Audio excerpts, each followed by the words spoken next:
tarde. Hoje eu vou estar falando sobre crianças, né? E a clínica com crianças. Tem alguns conceitos aí que eu vou estar falando, né? Que tem me ajudado no trato com crianças na clínica. E hoje é feriado aqui, então provavelmente vocês vão ouvir algumas coisas no fundo, mas não se preocupem, são só os vizinhos. Então vamos lá? Vamos começar falando do verbo cuidar. A conexão entre cuidado e cura, para os gregos, era muito clara, tá? Em questão dessas palavras serem parecidas.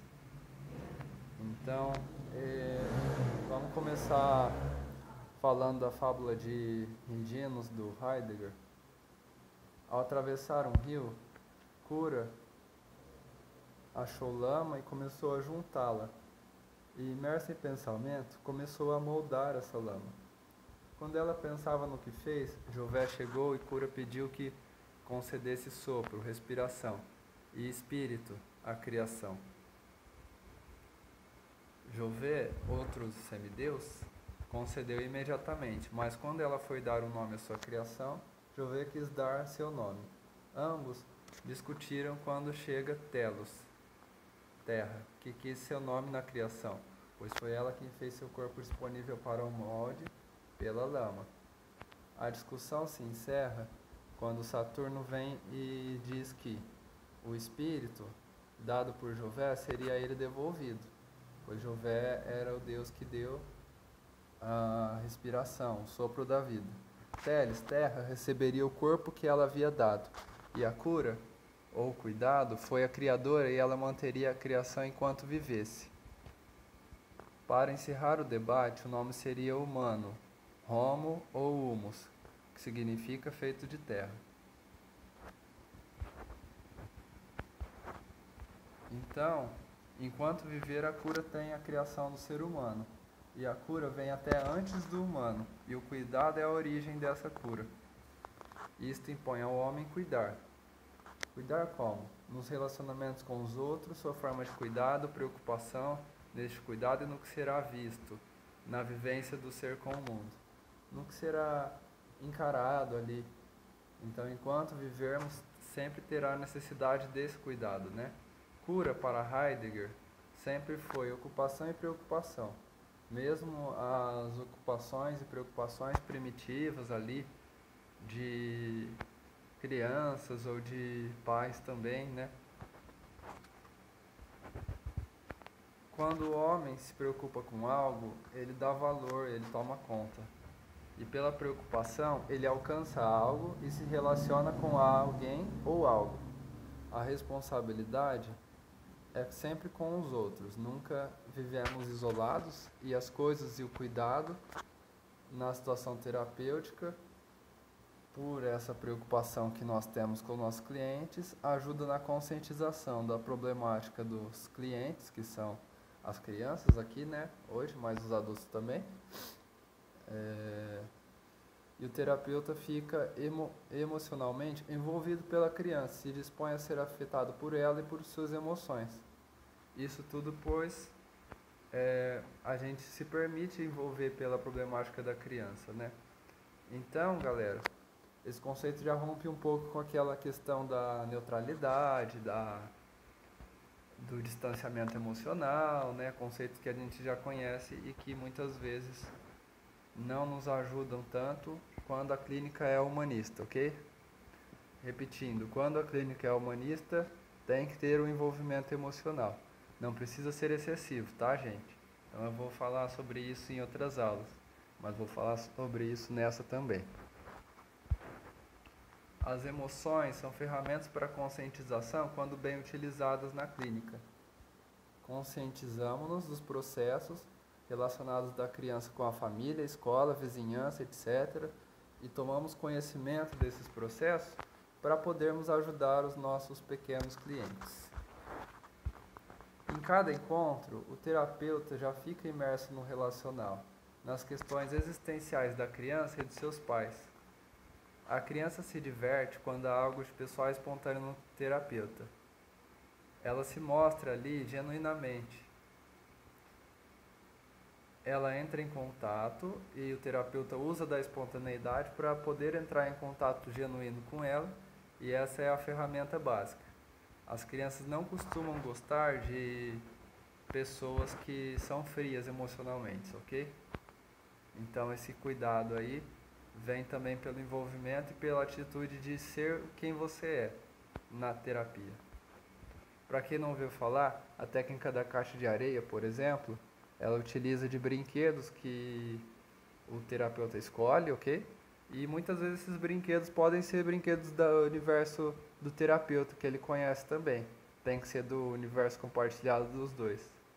Por quê? Ah, você não conhece nenhum herói, nenhum brinquedo? Então vamos procurar conhecer, né, gente? Eu acho que é isso que vai dar o ponto de start aí para a gente poder se conectar com esses pequenos clientes. Alguns limites, algumas indicações.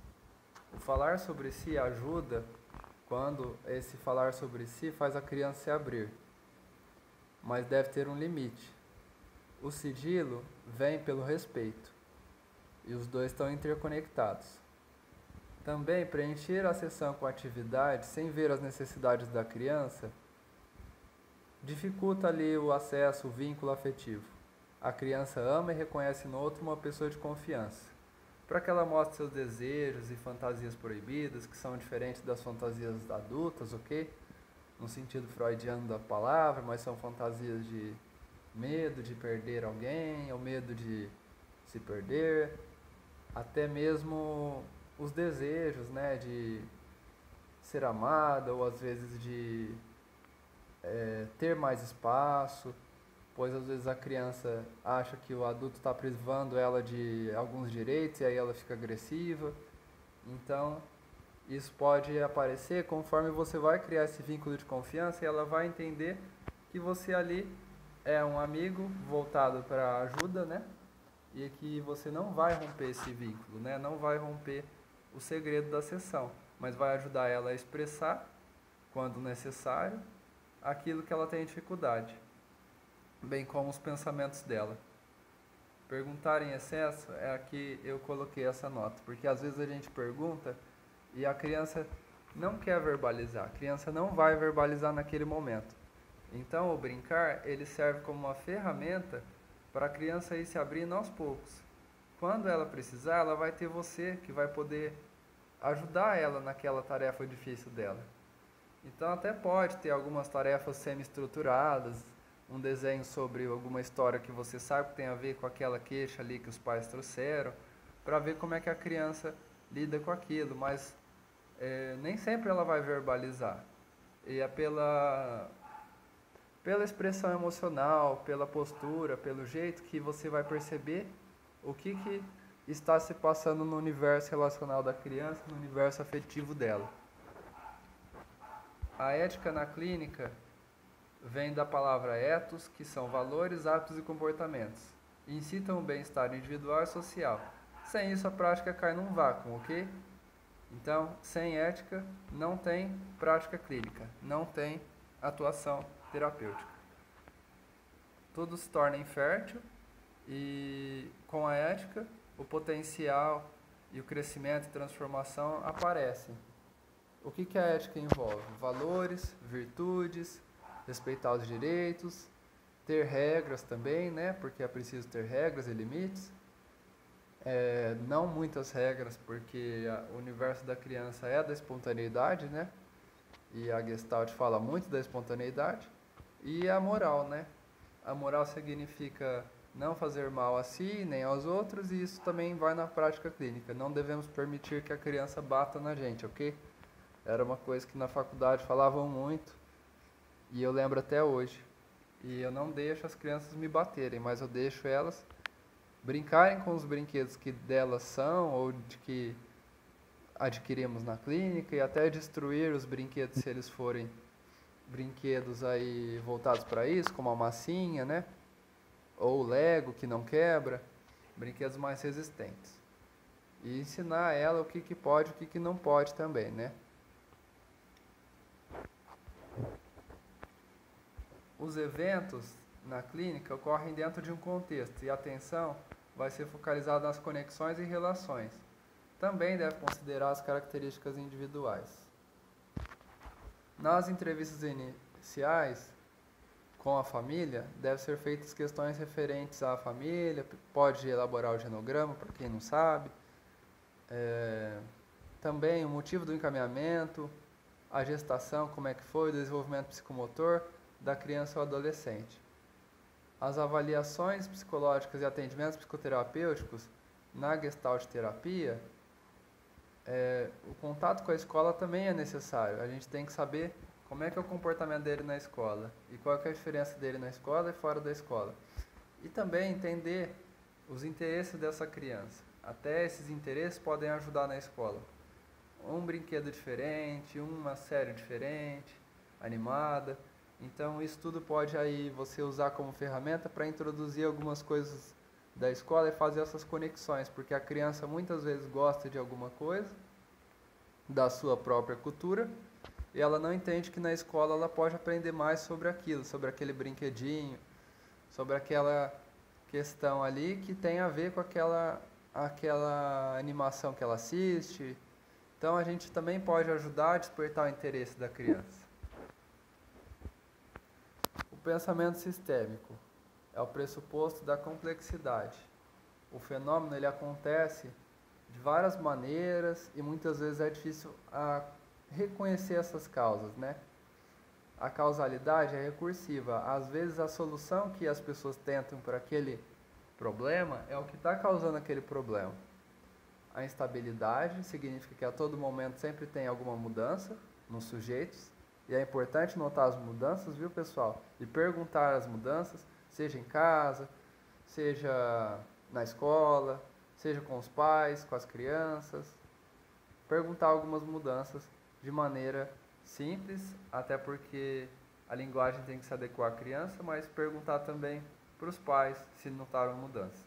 E quando notarem mudanças, a gente reforçar o que foi feito deles, que foi muito bom, que eles adotaram aí das nossas orientações.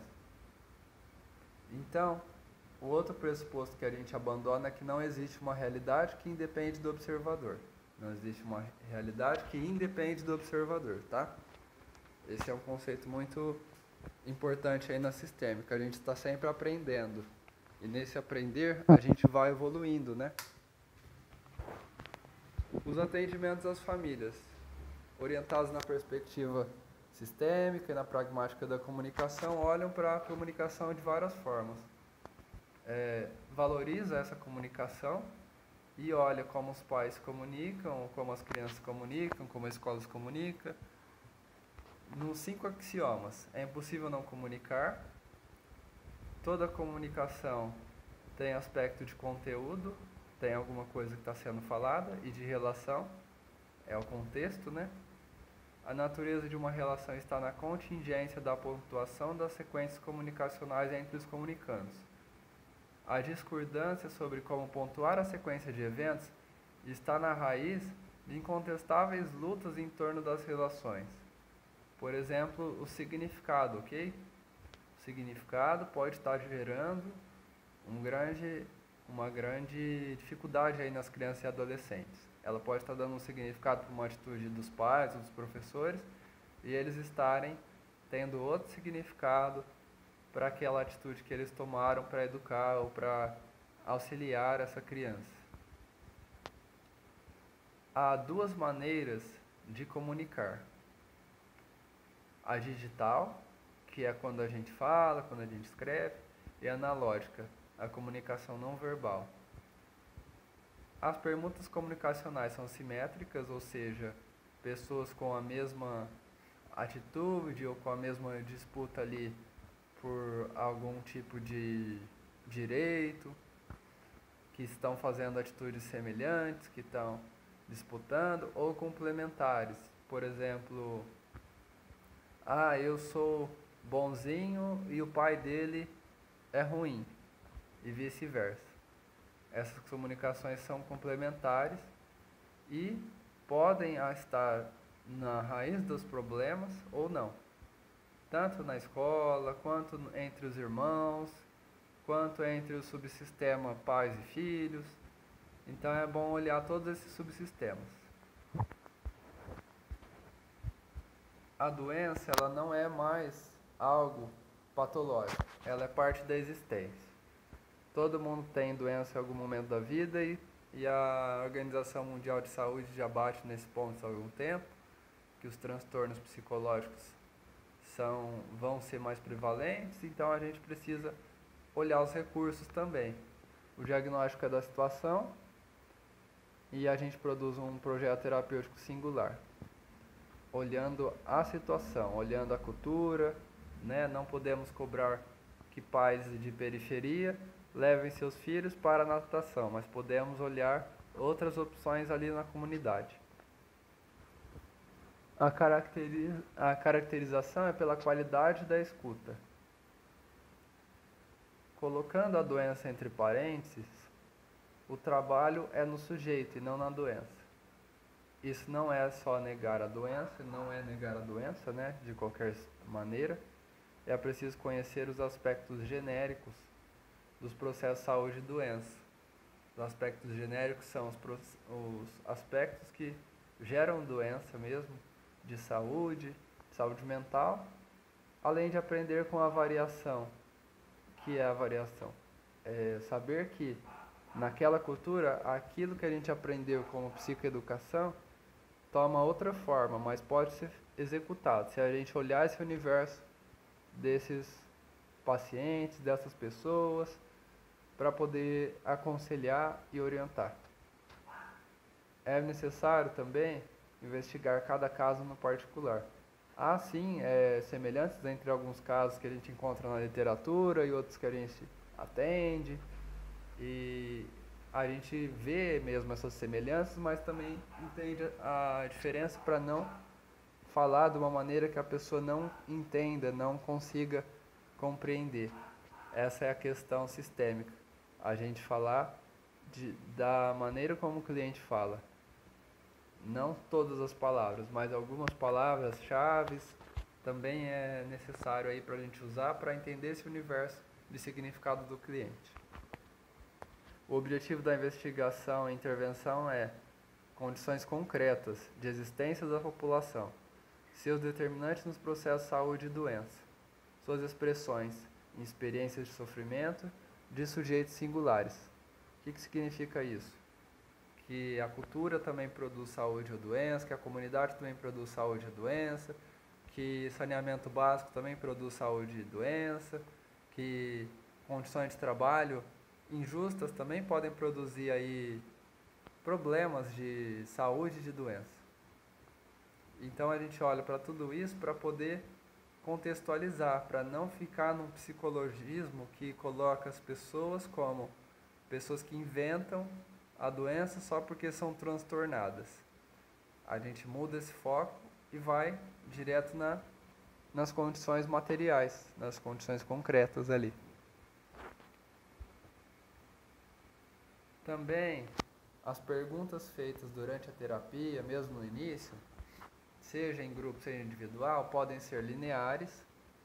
No começo do processo, elas são mais aconselhadas para conhecer aspectos da vida dos pacientes. A função é investigar, e as perguntas reflexivas também têm destaque.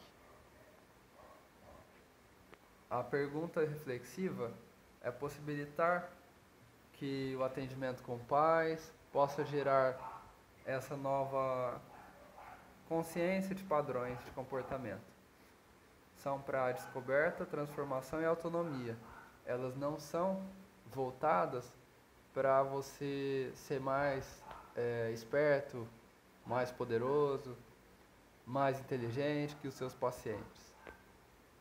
Aqui eu coloquei uma nota até da ordem das perguntas. Quando a gente faz a anamnese, é importante se atentar pela ordem, porque às vezes quando os pais estão muito defensivos, é mais positivo perguntar as questões externas e dos parentes e das questões de saúde e doença física, né, do que focar nos comportamentos dos pais ali, né, mesmo que a gente saiba que aquilo tem uma relação.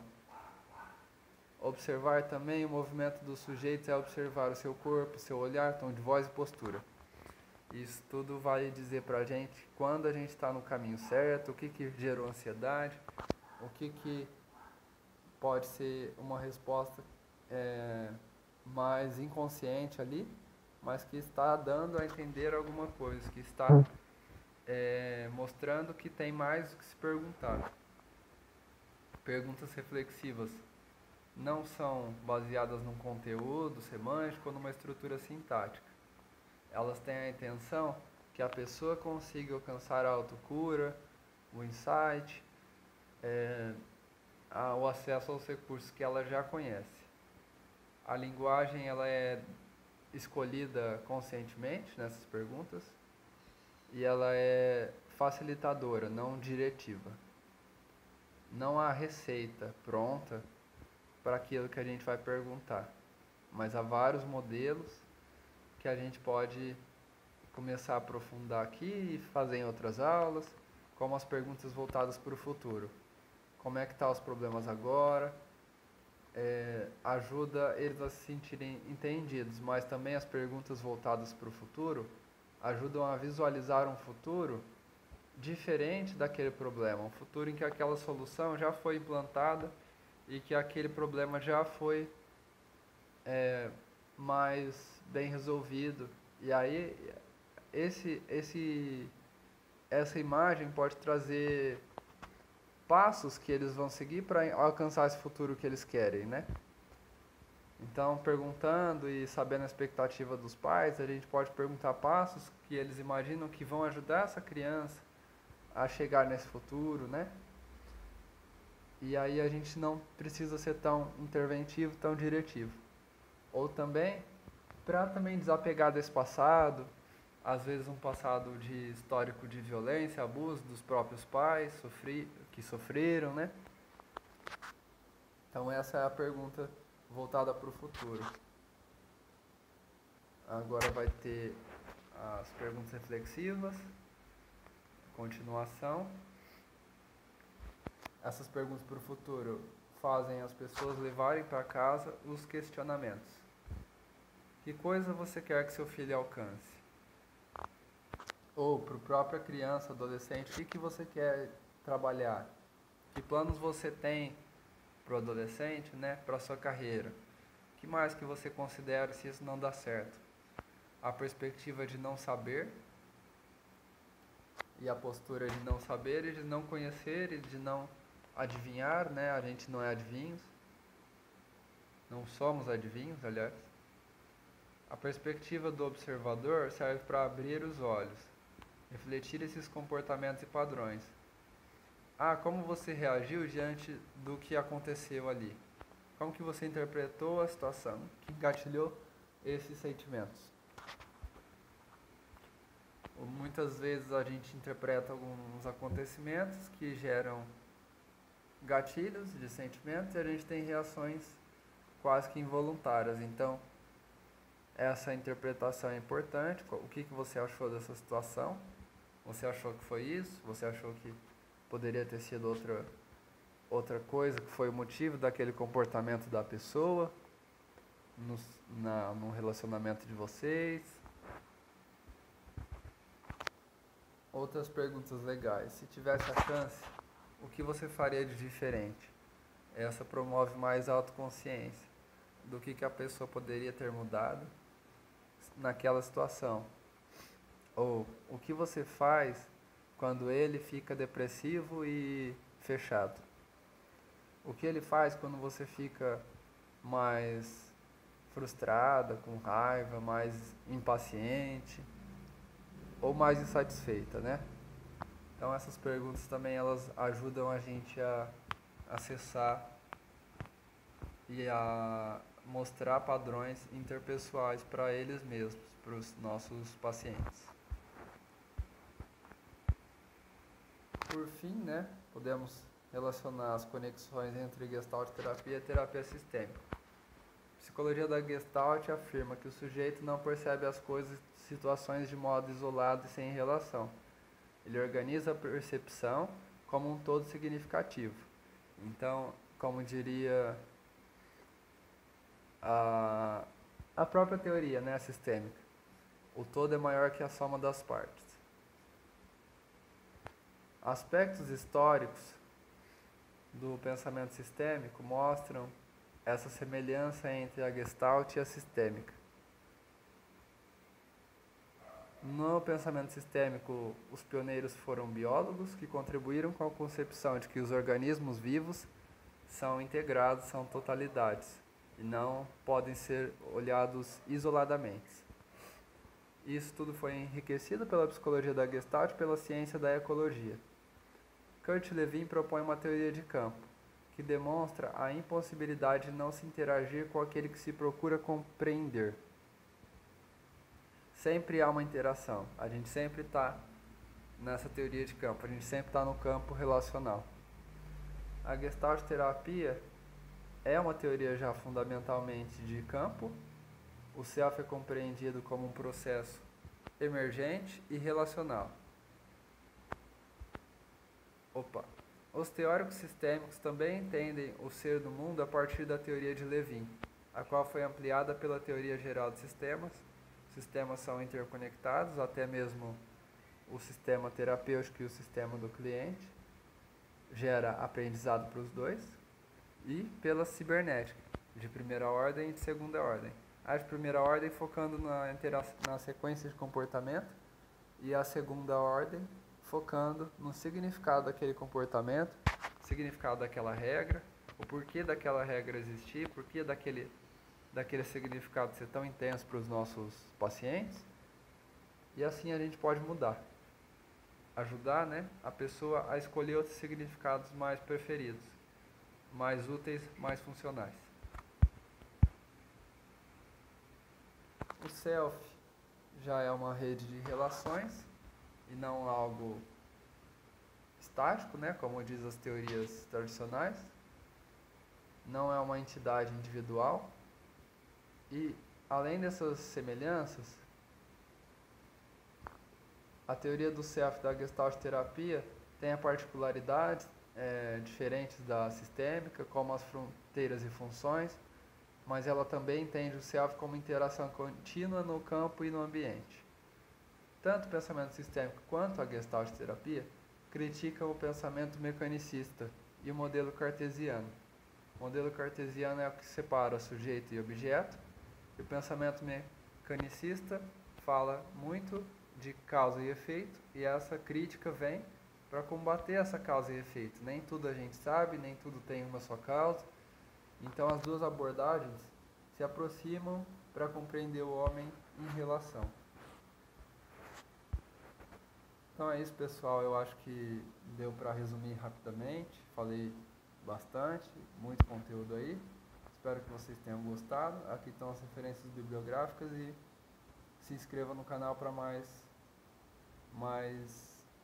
aulas e mais dicas aí da clínica psicológica. Então um abraço e até mais.